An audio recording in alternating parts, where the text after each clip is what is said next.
his initial visit to Brisbane's Lang Park, Australia's Prime Minister John Gorton makes the inaugural presentation of Queensland's Rothmans Medal to 18-years-old Western Suburbs fullback Wayne Head prior to the Premiership semi-final between Northern Suburbs and Valleys. To be awarded annually to the best and fairest rugby league player, according to the voting of first-grade referees, the ideals of the medal are highly commended by Mr. Gorton. Club match attendance records are smashed at Lang Park when over 35,000 packed the only ground in Australia owned by a rugby league organisation for the Brisbane Premiership Grand Final between Brothers and Eastern Suburbs. The previous record crowd, 31,470, saw Brothers defeat Northern Suburbs in last year's Grand Final. Coached by former Australian captain Brian Davies, they're favoured to retain the Premiership, which they've headed all through the season. Colourful, exciting atmosphere precedes the appearance of the teams as cheer squads prepare a rousing welcome.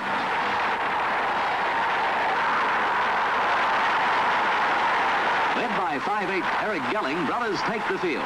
Renowned for their fast, open style of play, as also are their rivals, they've had 2 victories over Easts, including the major semi-final, but have twice been defeated by the Tigers.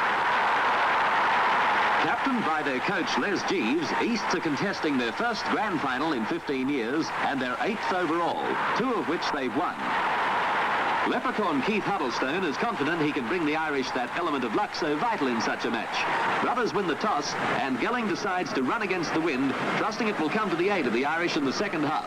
But the Tigers are geared for a strong challenge. High pitch of excitement as the game is about to start.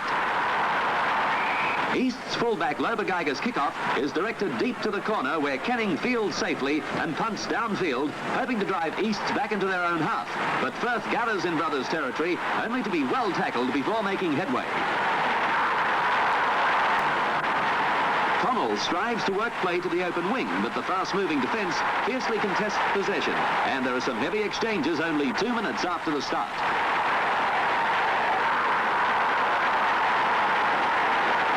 With rivals lending a restraining hand, peace is restored by referee Pat McGrory.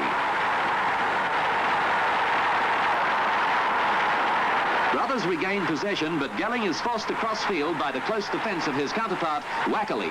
The Irish forwards combine to send Abdi flashing through a gap at top speed. Stepping out of Lobergeiger's tackle, Abdi crosses for the first try after just on 5 minutes of play.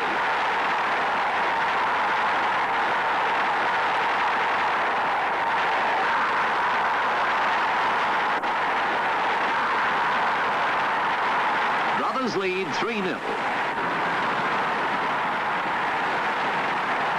Coming in field, Denman fails to hold an awkward pass. When Brothers are ruled offside, Lobergeiger has a comfortable penalty shot from inside the 25 and almost in front.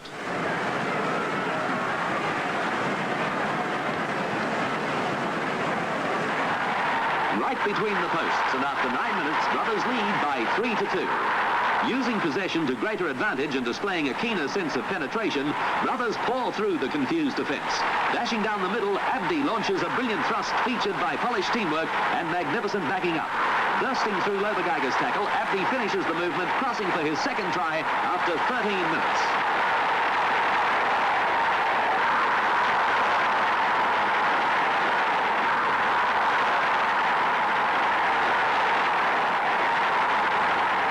Brothers lead 6-2, but skirting the ruck, Cressini runs the ball out and finding support in Connell turns the attack.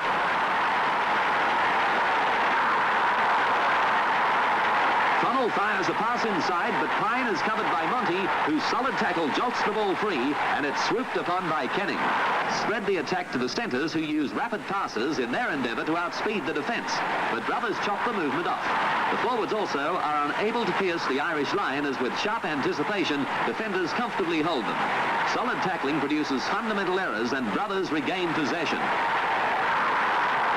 The Tigers supporters are patiently awaiting the chance to roar their team on, but Easts are unable to penetrate Brothers' impregnable defensive pattern.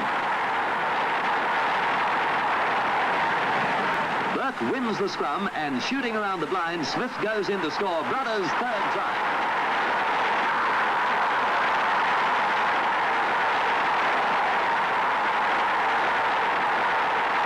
The conversion attempt is from the 25, about 10 yards in from touch, and Harmon is on line to take Brothers to an 11-2 lead after 33 minutes.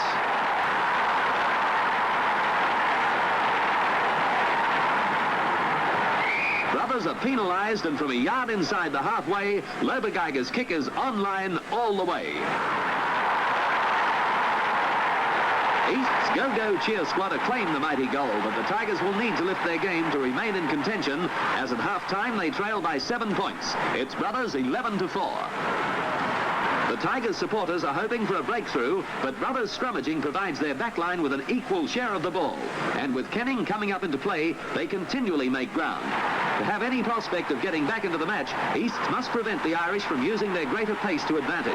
The Tigers' forwards are in tight formation and make penetration more difficult than in the opening period. Spinning the ball along the backs, Gelling sends the roving Monty through close to the flank and is positioned for the reverse pass. Gelling dives to the line and goes over close to the corner.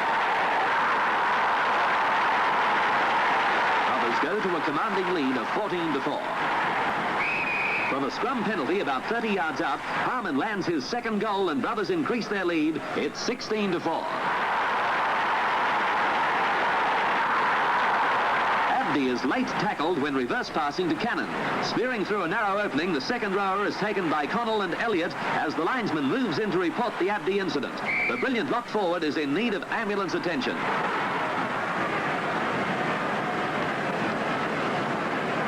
East's prop, Danny Ryan, is called out and immediately ordered off after 14 minutes. Trailing 12 points and now a man short, East prospects appear hopeless in the face of the high standard being produced by the Brothers combination. Sighting a gap, Cannon dashes away up the middle and has Monty supporting him on the inside. A well-timed pass allows Monty to breach the defence, and he positions Maguire for a finishing effort. The winger outpaces Pine and Wackerley, and after a 60-yard sprint, goes over for a spectacular try in the corner.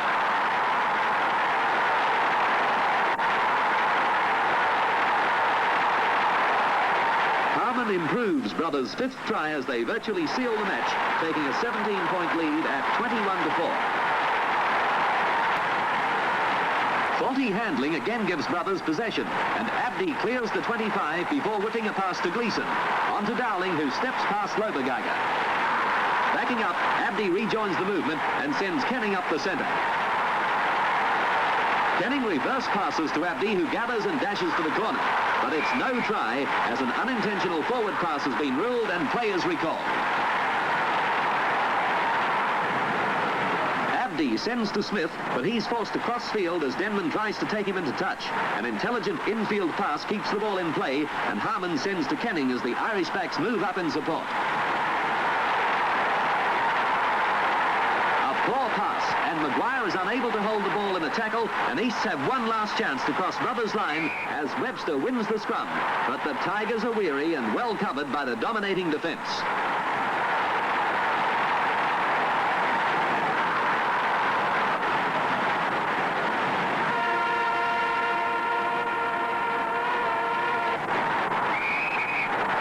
The match is over, and from all parts of the arena, spectators invade the field to acclaim Brothers, who retain the premiership by 21-4, the largest winning margin they've registered in any of their 9 premiership triumphs. And by winning in successive years, they equal the performance of the 42 and 43 teams who defeated Souths and Valleys, respectively. Having led the points table throughout the season and scoring 5 tries whilst keeping their own line intact in the grand final, as they did against Norths last year, Brothers are indeed true champions of Brisbane's Rugby League. Skipper Eric Gelling proudly holds aloft the Kirk's Cup. Rated one of the most consistent players of the season, Gelling was a member of last year's team, which was led by Kangaroo prop forward Peter Gallagher, now retired from the game. And as he promised, that perky little leprechaun brought luck to the Irish, but even he would admit they had the ability to use it to the full.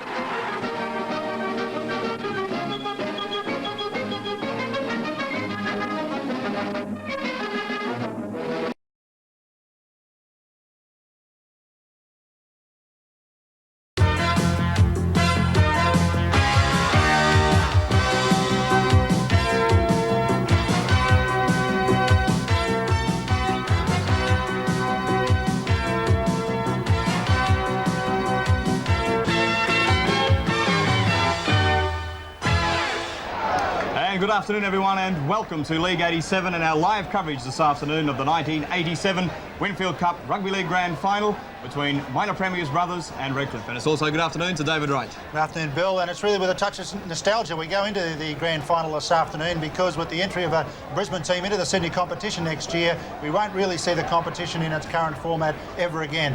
And what a chance for both these sides to go down in history. It's 1965 since Redcliffe last won a premiership, and 68 since Brothers have, so plenty of incentive for both sides.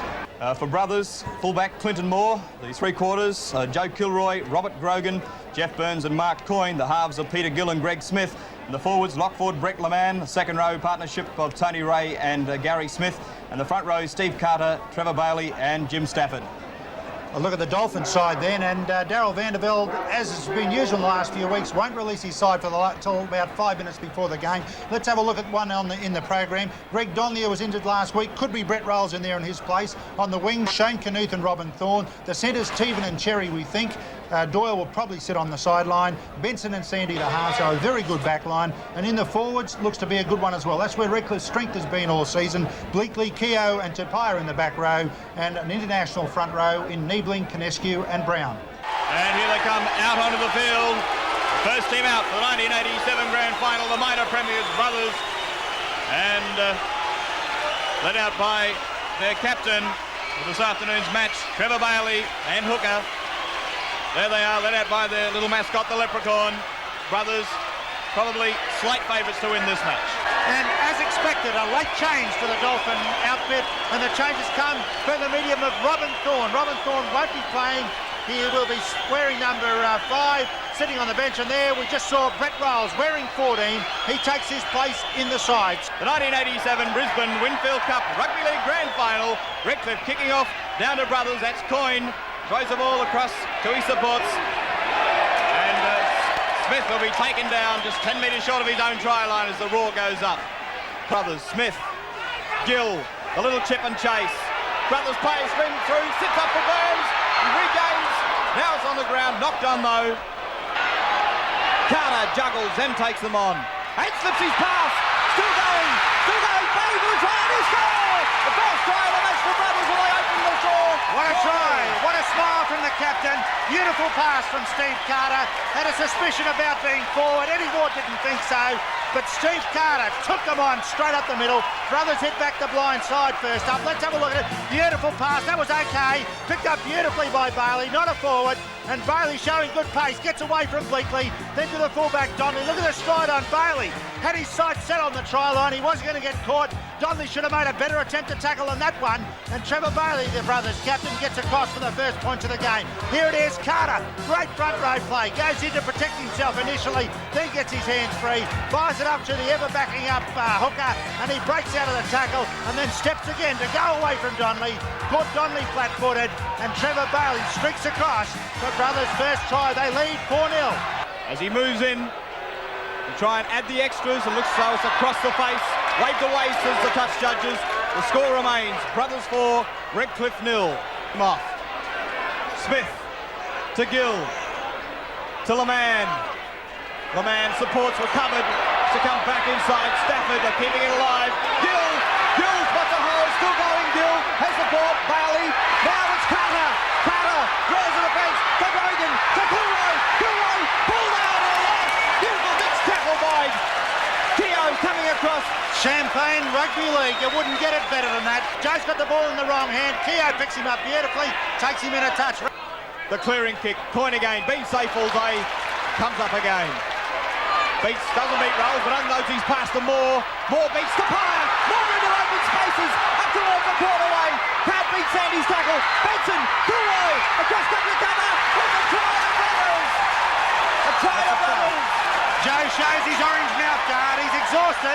He'd only just barely recovered from the last cover defending tackle. Had to juggle that one to put it away. Great build-up once again. Brothers showing from broken play. There's the man who started, young Mark Coyne. He took the ball beautifully back from the deep kick downfield. Redcliffe were under pressure. He'd given the ball to Clinton Moore. Clinton Moore there, tries to stand up Jamie Sandy. Just gets his hands free long enough. Tony Ray, beautiful backup. Out to Joe Kilroy. Look at Joe juggle it. Just gets a hold of it. Cover defence too late. Here you go, Brothers for their second try. Moving away, so Brothers now 8-0. Well, I think the value of Breezes depends very much. There's another pass from Tapia gone astray. Coyne for the try line. The cover defence will come across, but they won't catch him. And Coyne will score. And Brothers, that's their third try. They lead now 12 points to 0. Well, you can just about put your glasses down, I think. That's inexcusable from Redcliffe. Another try from a mistake. Certainly that the tackle was a heavy one. Redcliffe at 8-0, okay, wasn't what they wanted at half-time, but it was certainly better than this, 12-0. There it is to Tapia, trying to get the pass away. Crunch, Steve Carter, what a hit. The ball goes loose, picked up quickly by Brothers. Here it is, the ball bouncing around. Tony Ray it is. Look at him search straight for his winger. Always had it in mind to get out. Beautiful pass, little flick of the wrist. And Mark Coyne, he's a speedster. Dave Brown, he could have had a jet behind him. He wasn't going to catch this fellow. He scoots away. Neither was Keogh. And Mark Coyne, the young speedster, puts it down for Brothers' third try. But once again, we've got Redcliffe making mistakes. Okay, this one was brought about by a fantastic tackle, but it really shouldn't have come because they should have tidied it right up. Tony Ray with the kick, looking to add the extras, and hits the uprights and bounces in. That's his first kick. 1 from 3. That will be the half-time score. Brothers 14, Redcliffe 0. Penalty. And a penalty to Redcliffe. Should take the 2 points, I reckon. So Bob Keogh moves in to this attempt at goal and looks pretty true. Up go the flags. Redcliffe, their first points on the board. They trail by 14 points to 2. As you say, Dave, that could well be now a confidence booster. Play it back. Greg Smith. Carter running wide. Carter, another beautiful pass to Gill. Gill gives his pass up to Grogan. Grogan out to Burns. Gets it. More. One to beat. Kilroy. That was 4 goes. Went forward. Joey's going to put it across the line anyway. What a spectacular player. Joey thinks he scored it. Shakes the head. Oh. Bailey with the kick. On their screaming through, Brothers. Up they go for it. Come down Brothers' way. 6 to go. What's the try? Tony Ray on the spot. Once again, Brothers challenging for the ball. It was touched by a Brothers player. Good comeback with Zay. 18-2 the score now as Brothers race away with it. Good kick out of dummy half. Once again, Brothers have a great licence to kick out of dummy half. Good one from Bailey, the captain. Hung up in the breeze. And Peter Gill and Brothers in there very quickly to try and harass Redcliffe. They couldn't handle it. Tony Ray could. And Brothers 18-2 with the kick to come. Pretty well in front. Moves in, makes no mistake. Up go the flags. Brothers move out now to lead by 20 points to 2. Sandy, little chip kick through, plenty of chasers. Loose in goal. Sandy dives on it, and that's a try. A consolation try to Redcliffe. That's their first try of the match. Well, it was the only way they were going to crack their defence. They weren't going to run through it. They had to kick through it, and it's surprising they haven't done a little bit more of it. Scrum screwing around. Brothers have it. Gill. Some more. More spots a hole. Still going. Clinton Moore. Clinton Moore for the try line. Shoot the gate. Clinton Moore will run all the way and score. Breaks it round underneath the uprights. That's the ball game for 1987. There they are, the brethren. They're the premiers. He's on his way to St George next year. Here he is coming out the other side. Clinton Moore streaking away. The danger always was that Brothers' backs were going to do the damage, and we've seen Kilroy, Mark Coyne and Clinton Moore finish off some great attacking movements as he puts it down under the sticks. Tony Ray to add the extras right in front. Up go the flags. Brothers add another nail to the coffin. With 4 minutes remaining now. Just under 5 minutes, in fact. They lead 26 points to 8. There's a little leprechaun. He's been on their side today. Brothers player slowly to his feet. There goes the hooter. And Brothers, deserved winners of the 1987 Wingfield Cup Grand Final by 26 points to 8. And what a happy bunch they are. There's Strutty. He's a happy man.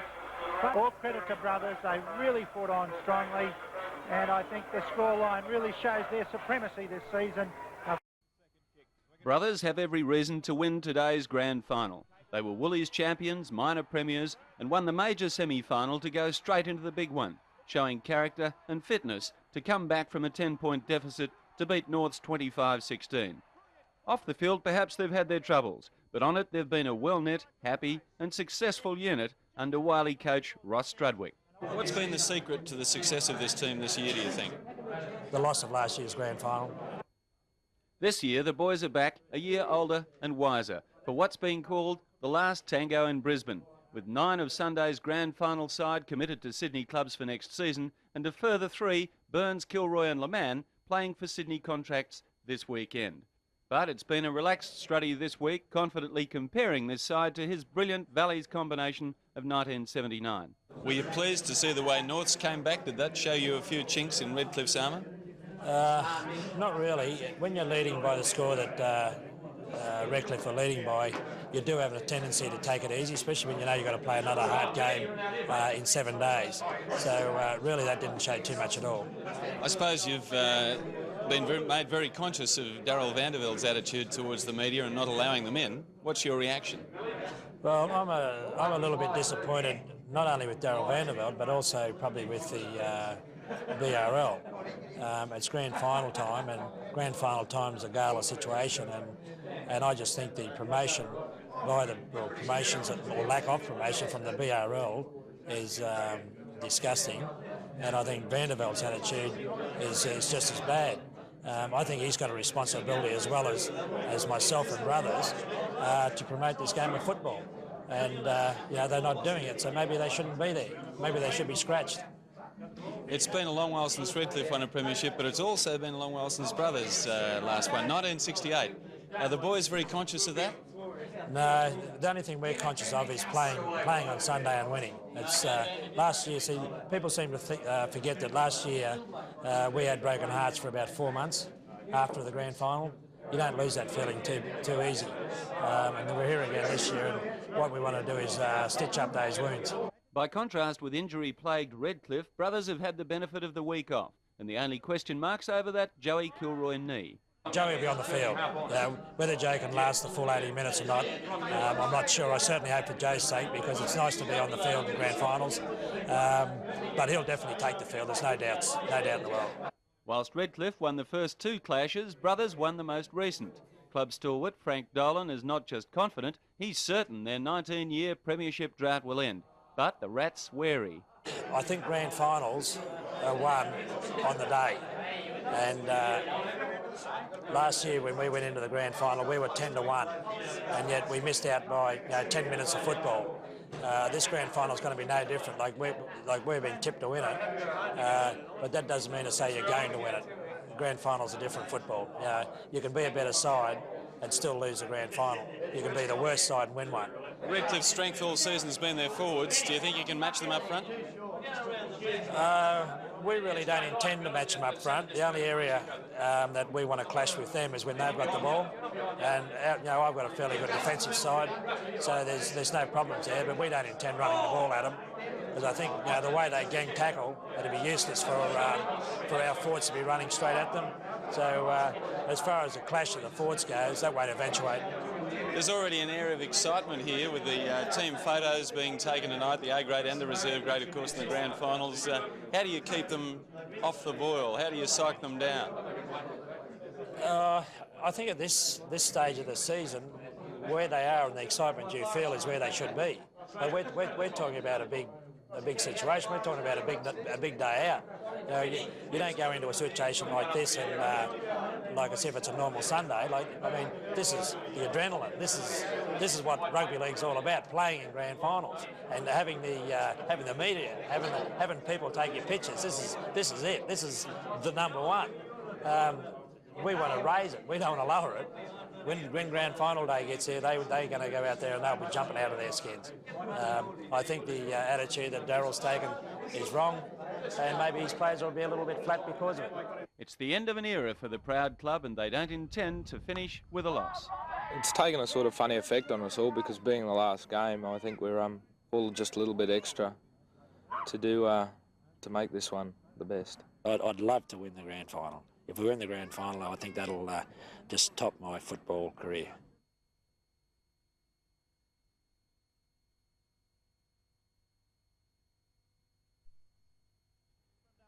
The last time the Dolphins reached an A-grade Brisbane grand final was in 1983, and they went desperately close to bringing home the bacon.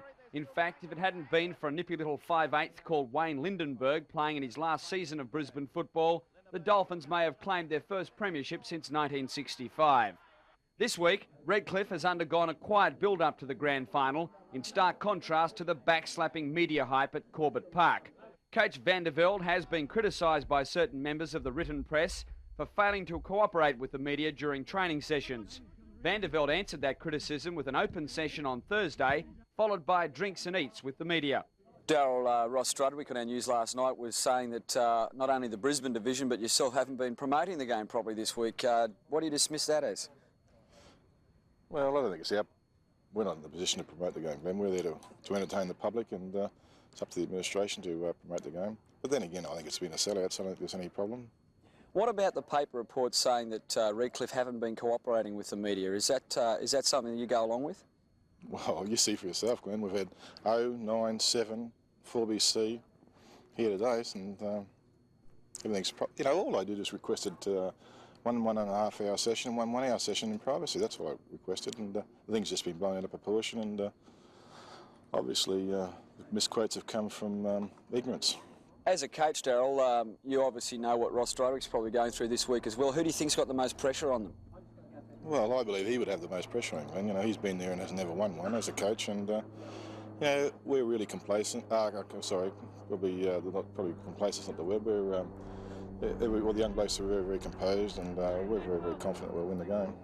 Why do you think you'll win them, going on the fact that Brothers, without really being an Einstein, have probably got the classiest backline in the competition and are capable of scoring tries against anyone? I think we've got the backs to match them. I don't like going back through statistics, but we've beaten Brothers on 2 occasions of the 3 times we played them. On the time that they didn't beat us, they did beat us. Actually, we were leading at the time when Jim Cowell got sent off. We didn't have Brian Nebing and Greg Konescu playing that day. Brian McCall lost about 4 scrums against the feed. All you do is go back through the statistics, and it looks good for us, actually. It's no secret either that Redcliffe do have a dominating pack of forwards. Obviously, that'll be your game plan to keep it up tight and keep it up front. Well, not necessarily, Glenn. We're our backs. I'm very confident our backs will match theirs, and finish on top there too. Yesterday, the Dolphins had a Meet the Fans morning at Kippa-Ring, followed by a luncheon and motivational speeches at their home ground. The Peninsula men are quietly confident without being overly excited. And one man who reflects their attitude to the big game is Kangaroo forward Brian Niebling. Our grand final week's always it's a funny old week leading up to the big game. It's a one-off situation. What's the feeling like in the Dolphin camp? Is it one of emanating confidence at this stage? Well, everybody's fairly quiet at the moment. When the training comes along, everybody's really keen and serious. But after the training, everybody's really happy and light-hearted. So I think that's kind of good because we're all thinking about the game, but haven't been built up so much yet. But over the next 2 or 3 days, we'll be right up there. Finally, I'll have to give my tip for the big game. Without a doubt, Redcliffe have a magnificent pack of forwards. Their front row of Brown, Niebling and Konescu is full of class. But if Brothers get the ball and they can spin it out wide, I'm afraid the boys from the Brethren have got too much pace. Brothers to win in a close one. Glenn Palmer reporting for Sports Scene.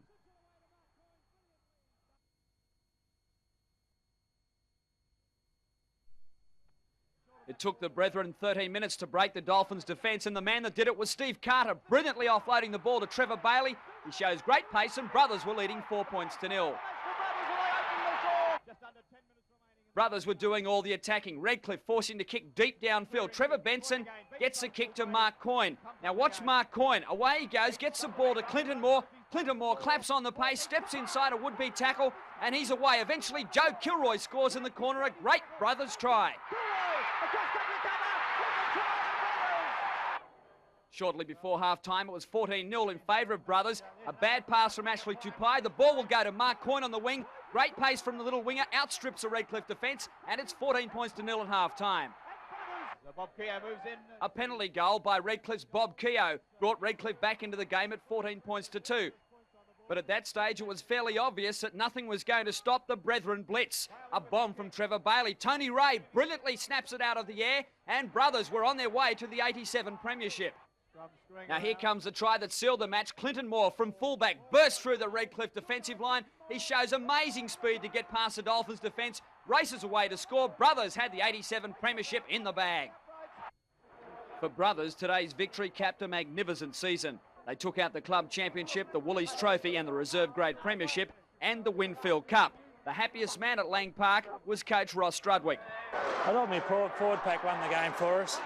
Redcliffe took us on there, and you know, they just didn't get on top of us at that stage at all. And I think the forwards deserve the credit. We were always going to score tries, but we needed to stop them from scoring. What happens to Ross Strudwick now?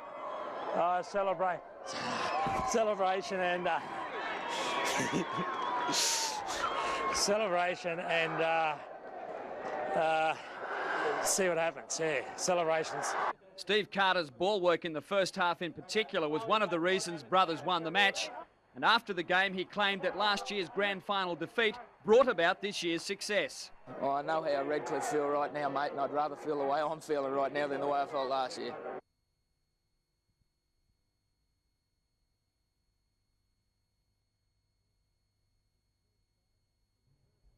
From the first try by skipper Trevor Bailey, it was Brothers' premiership.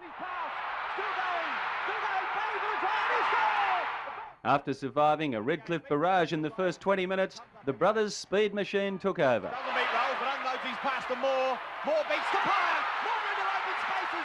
Up towards the quarterway.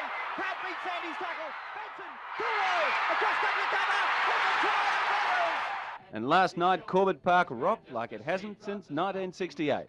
It's the team in the blue and the white. It's the Brothers, the team that's superior to all the others. When games are all played and the season's no more, his Brothers and Premier stopping the score. The day after the night before, Brothers' joy knew no bounds. Although there were plenty of bruises and cuts, Gary Smith the worst with a broken arm and Greg Smith broken ribs. The 19-year drought had well and truly broken, and Strudwick was the most emotional of all. The last 40 minutes was so hard, it was so long. Even though we were in front by 3 tries, you know, they had to score 3 times. It was too long. It was the longest 40 minutes I've ever spent. In an outstanding team effort, mercurial fullback Clinton Moore was the star, with some brilliant broken field running. If you had a look at last year's video, you could see, we weren't that confident getting, so this year we were there all the way. For 29-year-old halfback Greg Smith, this was his last grand final. No, Peter, I think I'll just watch. It'd be great to watch the Brisbane side go in with the Sydney. You know, I've had enough. But for 20-year-old winger Mark Coyne, it was his first. Next year I'm off to St George, so I'll be giving it my best shot with the other fellas. And for Brothers' lucky charm Tony Ray, it was his 18th consecutive grand final. Felt like all my career's built up to that game. I sort of thought about it all through yesterday and that. And just an unbelievable peak, a real buzz. The future is on hold for a week. In the meantime, Brothers are going to have some fun. Have a drink. Have a drink.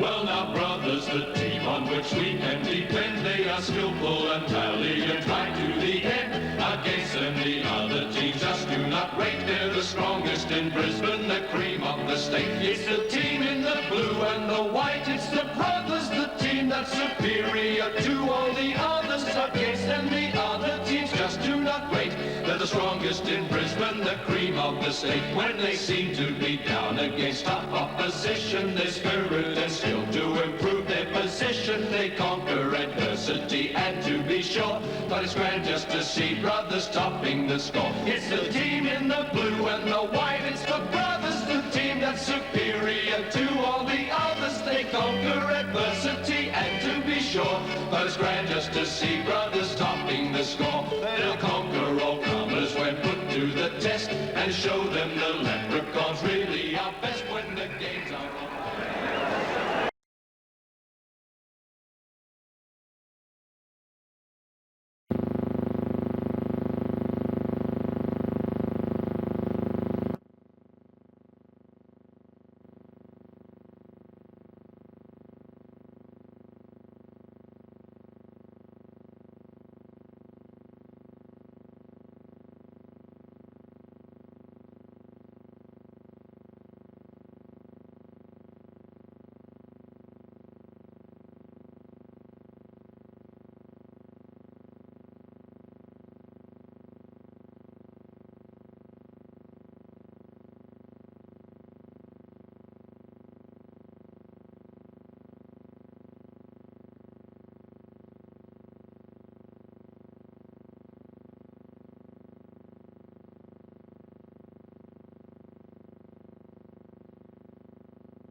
all in readiness for the 1974 Brisbane Grand Final, and that's Thomas the lock forward. Inside Brothers quarter line by 3 or 4 metres. Simmons to distribute, and that's Sartori getting a good pass to Quinn, centre. Tremendous roar from the crowd with Graham Quinn making good ground. Ball comes back to Fitzy and picked up by Harrington. Brothers Prop and now Top. Sartori, or rather McNamara out wide as his pass comes to Sartori. Just inside Valley's territory by 4 or 5 metres. Close to centre field. Right, Fitzsimmons and out wide Bennett. Wayne Bennett losing the ball, dived on by Gill. Knock on to be played. Gill going. Savage. Great play, Valley. Just outside Brothers quarter line. O'Doherty in the dummy half position. And the penalty to Valleys. Strudwick the kicker. And there it is. Waved away.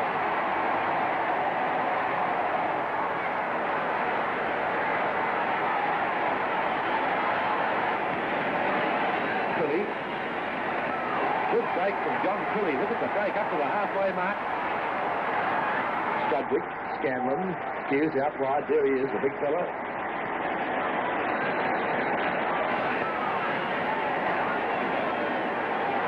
Making good ground, Valleys. And that's Beetson, the centre, following through. That's a penalty to Valleys.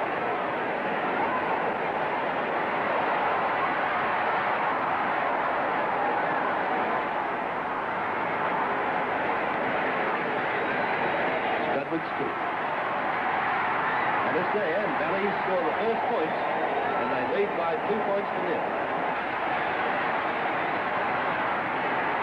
Make a break, only 10 metres out from the line to Mills. A pull-back field goal attempt from Mills, and it's there. Valley 3. White scored this time. 70 Brothers.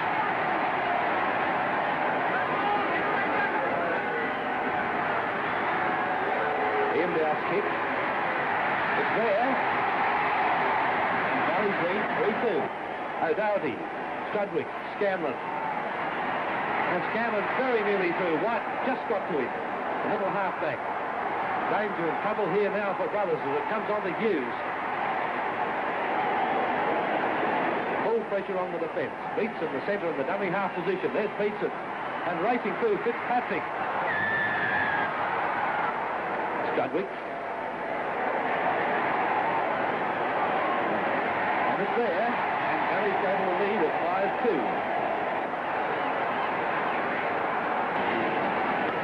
Crilly. And that's Gurnett.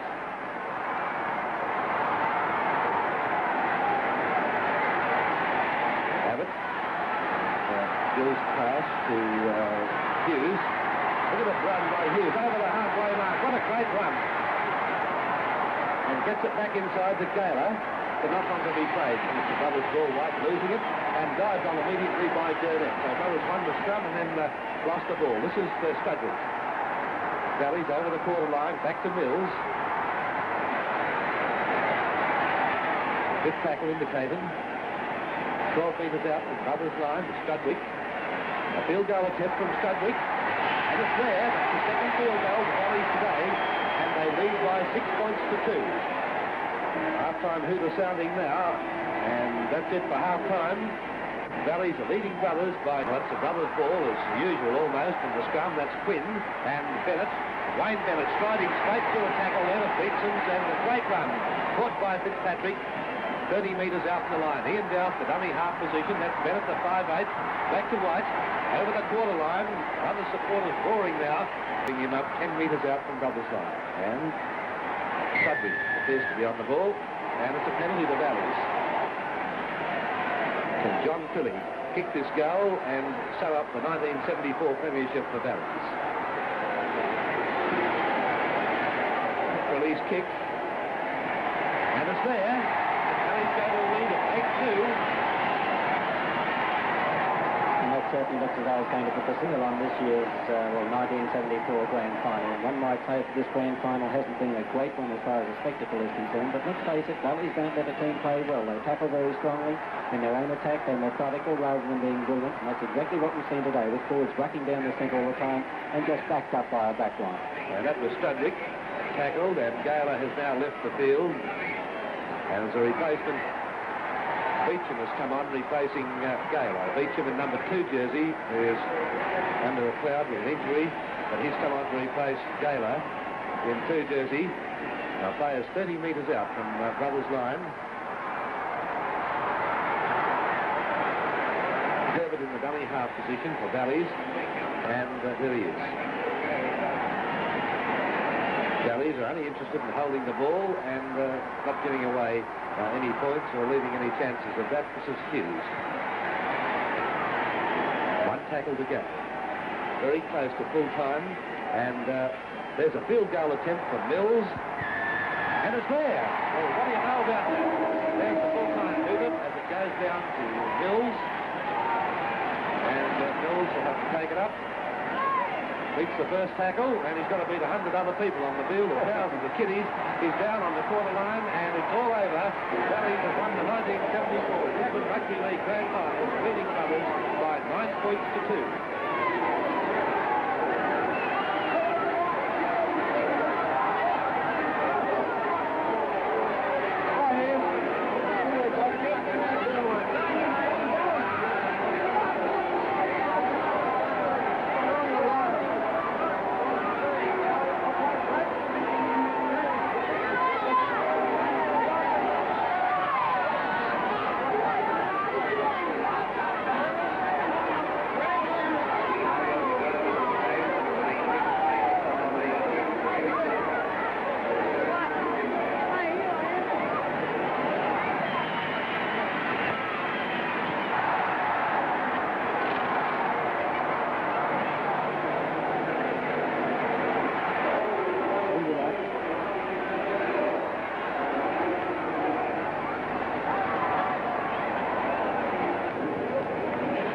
Ladies and gentlemen, the Premier's traditional lap of honour, led by Marty Scanlon.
The Winfield State League between Wynnum Manly, the defending title holders, and past brothers. Rod Morris, what's your selection for tonight?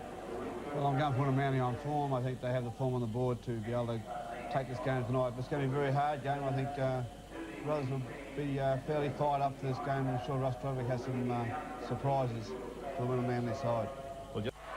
And welcome back to Lang Park. The kickoff has just been taken. Brothers running from the southern end. They're running with the breeze. Wynnum Manly running from the northern end of Lang Park. The central referee from North Queensland is Barry Gomersall. The brothers' side, only one run-on change from the programmed team, and that is Johnny Tapp comes from the reserves, and he goes into the back line, into the centres to partner Robbie Grogan, and Darren Morris has been dropped into the reserves for brothers. Dawes. Away to Dowling. On to Wally Lewis. Through Kajewski. Picked up on the bounce by Brian Walsh. But we'll have a scrum. The pass travelled forward on the quarterway. Unintentionally forward, the ruling by Barry Gomersall. Here's the NEC replay of that pass. Let's watch it. Lewis through Kajewski. Yes, and he was on the quarterway and the pass landed in front of the quarterway. So a good indication for Barry Gomersall that the pass had gone forward.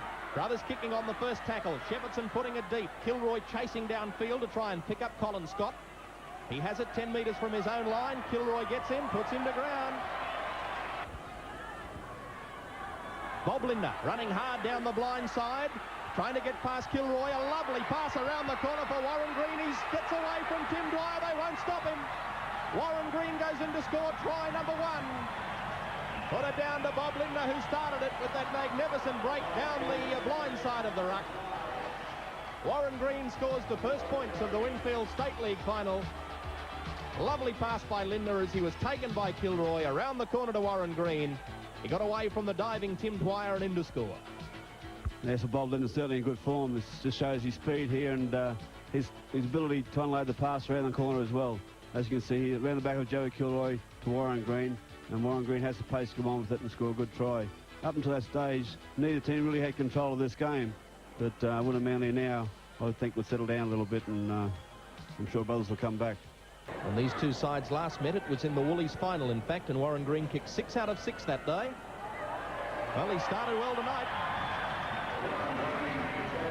No mistake about that kick. And Wynnum Manly lead by 6 points to 0 with a minute and a half remaining until quarter time. David Green is the acting halfback. Back to Lewis. He'll attempt a field goal.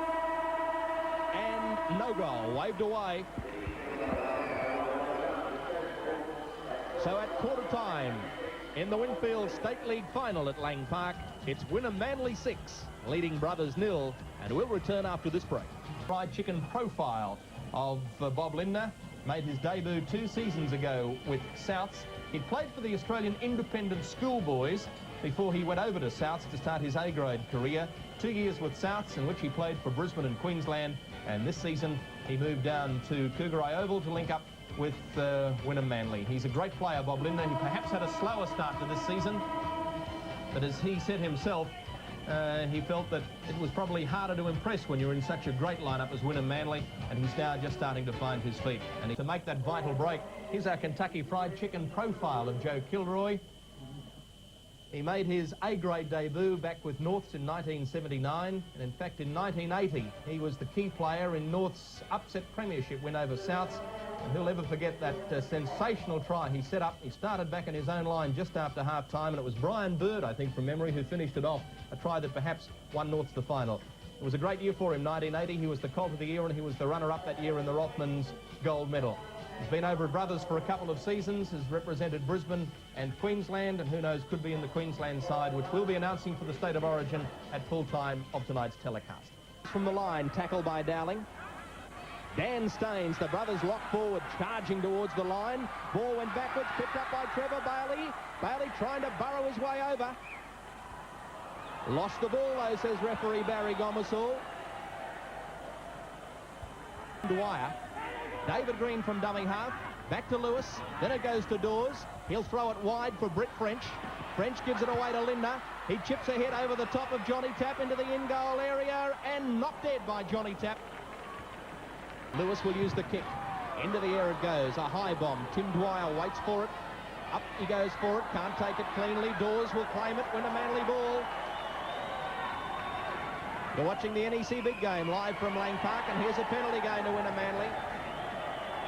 Brothers not allowing the player to play the ball immediately.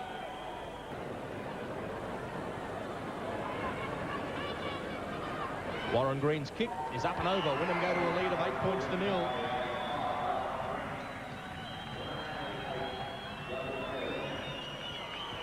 Allow Wynnum Manly to mount their attack, and this is Lindner running back across the ruck and running hard. Bob Lindner, a lovely pass out to Ian French.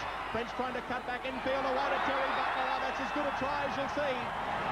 That could be the try to wrap up the Winfield State League final. And a lot of that work done initially by Greg Dowling, just taking that settling tackle to allow Wynnum Manly to mount their defence, and as they run that angle so well. And there's Bob Lindner coming back across the ruck onto Ian French, crashing through the Brothers tacklers and inside to Terry Butler, backing up brilliantly. Wynnum Manly in to score a try that takes them to a lead of 12 to 0 with the kick to come. Well, once again, it's Bob Lindner that makes the run. and feeds the ball out to Ian French. You can see Ian French's strength here. He just busts back inside these two defenders and pass the ball back inside to Terry Butler. Always there, Terry Butler, always backing up on the inside, always in the right place at the right time, and just going around for a nice try. But I was just thinking before that, the brothers were doing a very good job holding Wynnum Manly out. And if they could have got to the end of the third quarter and Wynnum Manly not scoring any tries, they may have gave them a chance in the fourth quarter.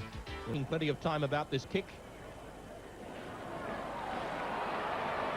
Pack pushes it wide, unlike Warren Green to miss one from such a position. So Wynnum Manly lead brothers by 12 points to 0, trying to burrow his way over. Bob Linder goes in to be the dummy half to Lewis, holds the pass up for Mel Green. Back to Ian French, then to Lewis. There's a gap out wide. Ball goes away to Brad Morgan, then on to Warren Green. He's in to score. The gap was always out wide. Wally Lewis knew it. It was just a matter of pushing it out as quickly as they possibly could. Warren Green scores the try that certainly wraps up the Winfield State League final. Here it is again. Lewis, anxious to get it out wide, gives the pass over to Brad Morgan. He quickly got rid of it to Warren Green, and he's in to score in the corner. Well, it certainly shows the strength of Wally Lewis here. He's caught in the tackle and is still able to unload the pass and throw a long pass over the top to Brad Morgan. And Brad Morgan just passes the ball on to Warren Green. Claim to get rid of that pass and push it out wide as quickly as he could. Warren Green's kick is just wide, no goal. Wynnum Manly lead brothers by 16 points to 0. Howling away to Lewis, to Brad Morgan.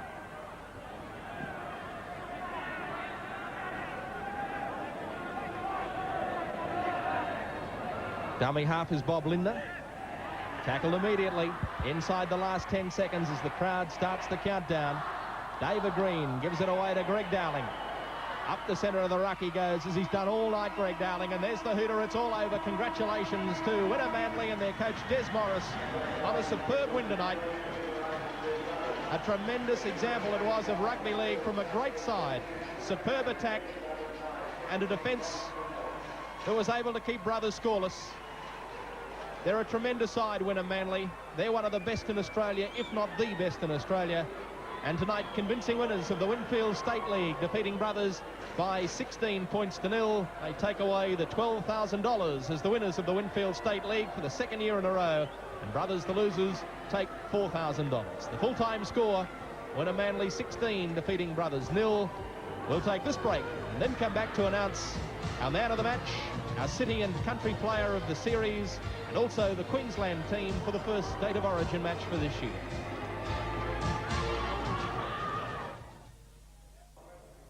So Wynnum Manly, the winners of the Winfield State League final by 16 points to 0. For Wynnum, 2 tries to Warren Green and a try to Terry Butler. Warren Green kicked 2 from 5, and brothers held scoreless. The scrums favoured Wynnum Manly by 8-7. The tight heads went to Wynnum by 3-0. And the penalties to Wynnum Manly by 14-6. Scrum penalties favoured Wynnum Manly by 3-2.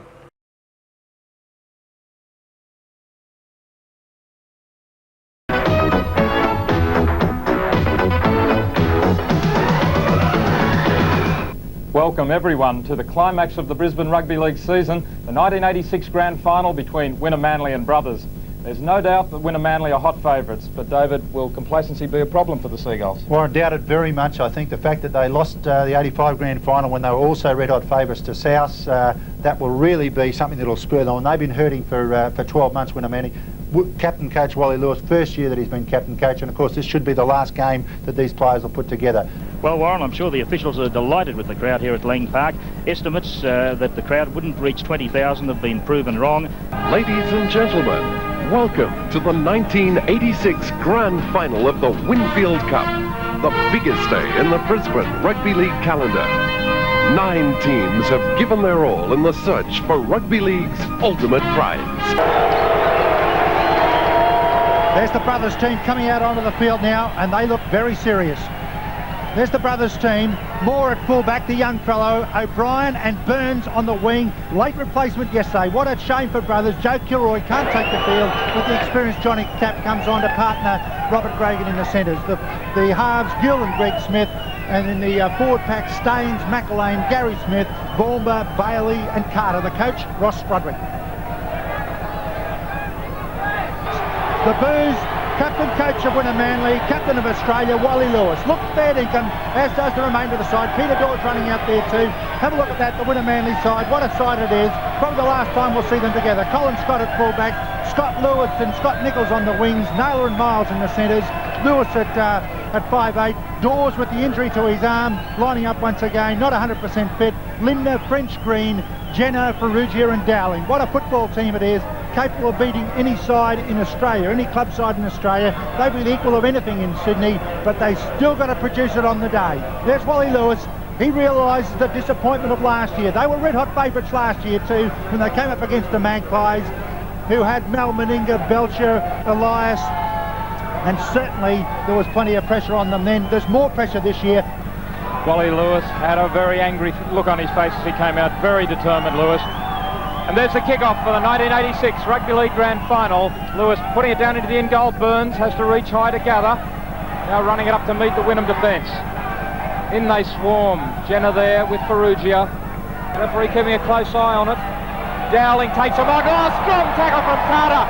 Bang, he goes into Dowling. Crowd appreciating it too. Mistakes inside their own territory. Penalty inside the 5. The brothers' backs, Drill in particular, coming up too quickly. Should be able to hit this one over. It's at low, but it's through the post. So first points on the board for Wynnum Manly. They lead 2-0 after 7 minutes. Lindner close to the ruck. Getting to offside again. And he's right too. Brothers have been coming out very quickly. Be interesting to see here whether Scotty has a shot for goal. 30 metres out. It's this one well, and 2 more points. So Wynnum skip away to an early 4-0 lead on the back of the penalties. Ferrugia, Lewis in their working play. Good pass to Dowling, but he's got it on. And Dowling would have had the momentum probably to crack that line. Yeah, I think. Greg Smith. Cut out pass for Grogan in the gap. Comes to Lewis. Bounces away from him, but Lewis made the tackle. Wynnum is thin out wide. Gill holds up the puck, goes himself, straight through, race Peter Gill, first try to brothers, and evens up the score, 4-all. What a great try from Peter Gill. We saw him have a terrific game last week. The supporters have gone crazy, so have the brothers team. Well, let's have a look. Brothers had Wynnum Manly in trouble out here on this left-hand side. You can see how thin the Wynnum Manly defence is. Greg Smith fires the ball to Gill. The dummy, the step, Naylor went the wrong way, so did Gene Miles. The second step, straighten up, go for the line, son. Wally Lewis can't stop him. And the flags are up, so brothers hit the lead, 6 points to 4, 15 minutes remaining in the first half. David, as you said, suicidal. Brothers, Wynnum is still trying to throw the ball wide, even when the brothers are up quickly. Here's a good scrum, this one. Look at the push there from both. That's a good effort from brothers. Both hookers with the feet wrapped around the ball, and it was the brothers' scrum that won the day against the head. No reaction there. Smith, Gill, Grogan, again goes wide, tap. Pops a beautiful pass for Moore. Moore heading for the try line. Desperate defence holds him 1 metre short. Should be 6 more. Long pass to Dowling. Miles throws a little dummy. Back inside, beautifully handled by Lindner. Back inside, the ball's gone loose, but it's play on. Naylor knocks on. Play on through the referee. Burns picks it up for brothers. Burns sets out for the try line. Chased by Mel Green. Has support inside. Gets the pass. Is knocked down by Green. It's play on. Tap dives on it. Tries to throw it back. Still picked up again by O'Brien over the touchline. Dramatic end to the first half, and that's the break. Burns, good tackle from Miles, and he's lost the ball. Lindner picks it up. Lindner racing for the try line. Lindner's over, but he's called it back. Lewis clasped his hands around his head. There it is, there's Burns going into the tackle. Well, look at Lindner come over the top. Good cover defence from Lindner. He has tackled well out wide, and they thump him into the ground. To all intents and purposes, the ball went free, I would think. Let's have a look at it. Burns is hurt in that tackle. The ball comes out the back, and Bob Lindner goes to pick it up. Eddie Ward is not in a position really to see exactly what happened in that tackle. Certainly Lindner didn't steal the ball. It was there lying on the ground. Should have been a fair try. Dowling, little dummy, and then up the middle. Can't handle the pass. Yes, he was held back. Hits it, and it's straight between the posts. The flags are up. The score's 6-all, midway through the second half. 20 minutes to go. There's Strudwick on the bench, looking concerned. He knows Winnemanly are in that try-scoring position. Lewis to French. French away from the tackle of Bournemouth. French for the line, slips it back inside. Lewis onto it. Play on. Lewis for the line. Lewis stretches out. It's a try. It's a try to Winnemanly. Wally Lewis reaching out over the line. It takes them to the lead, 10 points to 6. Well, the Emperor's done it. I don't know how he did it. We'll have to see it on replay to see how he got that ball down. What a magnificent effort from Wally Lewis. A solo. He's been knocked down by one of his own players there as they come in to congratulate him. Took one right on the nose. But I don't think he's hurting too much at the moment because he just put his team in front. And it took some pretty concerted attack there from Winnemanly. Look at the two of them work in tandem here. Wally Lewis, Ian French. Look at this fella run the football. Brushes out of one. Looked like he'd go all the way. Then a desperation pass in behind him. Lewis still in backup position. Looked for support. Said, no, I'm going to do it myself. Stretches out through one. Reaches out right on the try line. Got it down. Yes, what a super effort from Wally Lewis to get that one down. The most difficult of the lot. And he's pushed it away to the right. So the score remains Winnemanly 10, Brothers 6.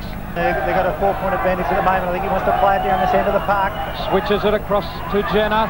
Jenner in the gap. Back inside for Scott Lewis. Leaves it behind. On it goes to Mal Green. Slips it to Attell. Attell for the try line in the corner. And it's a try. Well, it must be the winning of the grand final with only 5.5 minutes to go. Winnemanly leading by 14 points to 6. 14 points to 6 is their lead. Very difficult for Brothers with only about 5.5 minutes to go. Look at it from behind as Winnemanly change the point of attack. Brothers defence going one way. Lewis says, hang on, we're going back the other way, fellas. Fires the ball back on the outside. Jenner had been put into a bit of a hole here as Brothers started to lose their straight line of defence as Scott Lewis came back on the inside. The ball went onto the ground. Just a little bit of luck here for Winnemanly. The ball just gets flicked up almost there. Mal Green, what a brilliant pick-up that one was though. And then through the line of defence, fired the ball out to Phil Attell, and he goes across in the corner for Winnemanly and the 1986 Winnemanly Grand Final. Wally Lewis. Wally Lewis is going to take the conversion attempt, only half a metre in from touch. Hits it well, just swings away from the post. It was headed towards that right-hand upright. So the score remains Winnemanly 14, Brothers 6, 8 points in it with 5 minutes to go. Still tackling, courageous performance from them. Lewis, and that's full time. Winnemanly have won the 1986 Grand Final by 14 points to 6, defeating Brothers. What a performance from both sides of fitting in to the season. Both teams have given it everything they possibly could. The class of Winnemanly finally winning out. He's the captain, the coach. He's also the try scorer. He set up or scored the try that put Winnemanly in front. And of course he dictated the whole play. Great effort from Lewis.